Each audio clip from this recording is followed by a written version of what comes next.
And joining me now with reaction to the president's address is the ranking member of the Senate Armed Services Committee, Arizona Senator John McCain. Senator, welcome back. Thank you, Sean. Thanks for having me back. So, you know, how ungracious of the president, as we just see here, you know, he said as the minimal things. Well, George Bush supports our troops. He loves our country. That's the best he could muster? Well, it shows a real lack of generosity of spirit. Look, what he should have said, I oppose the surge. I was wrong. I made a mistake. And George W. Bush deserves credit for doing something that was very, very unpopular at the time. Instead, he had to say it's well known that George Bush loves the troops.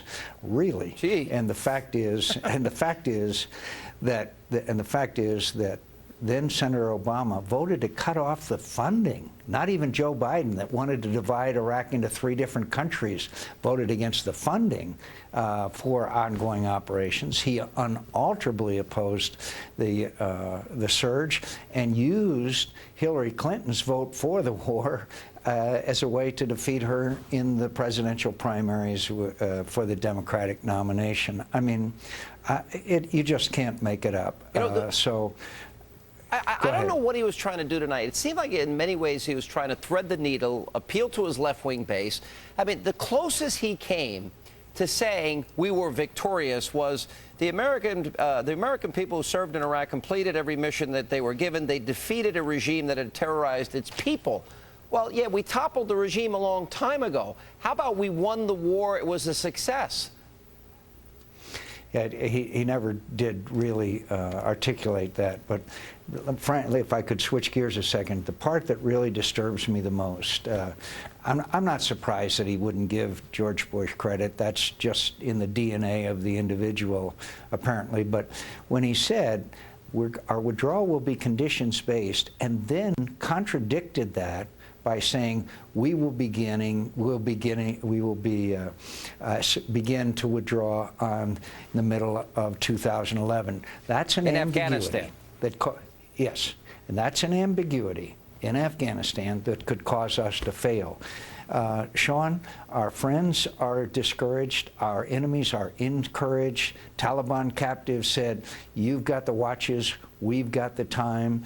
Karzai's behavior indicates his uncertainty about our commitment. Pakistan, outside of Kandahar, last 4th of July, I met a police chief, non-corrupt police chief. He said, yeah, the Taliban are telling us you're leaving next year, and that those of us who cooperate, they're going to cut off our heads. And I said, do you believe we're leaving? He said, yes.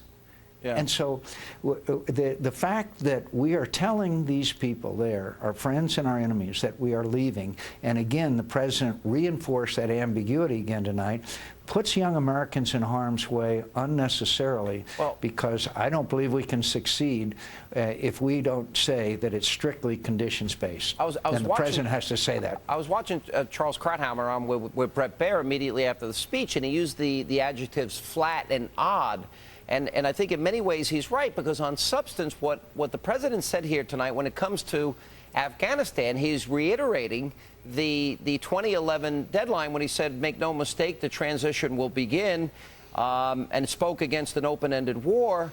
When our enemies are doubting right now our staying power in Afghanistan, did Obama not give them reason to celebrate tonight? Well, I think if not reason to celebrate, certainly a reason to be encouraged to hold out. And again, to people like Karzai and other people who have to remain in the region, and Pakistanis as well, the signal is you better start accommodating to American departure. And I appreciate what Secretary Gates has said. I even appreciate what Secretary Clinton has said.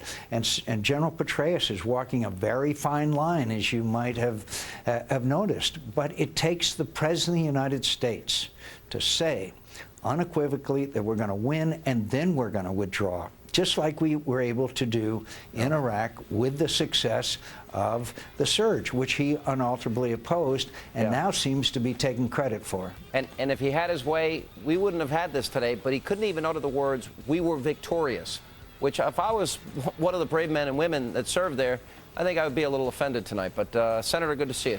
Thanks for being with us. Thank you, Sean.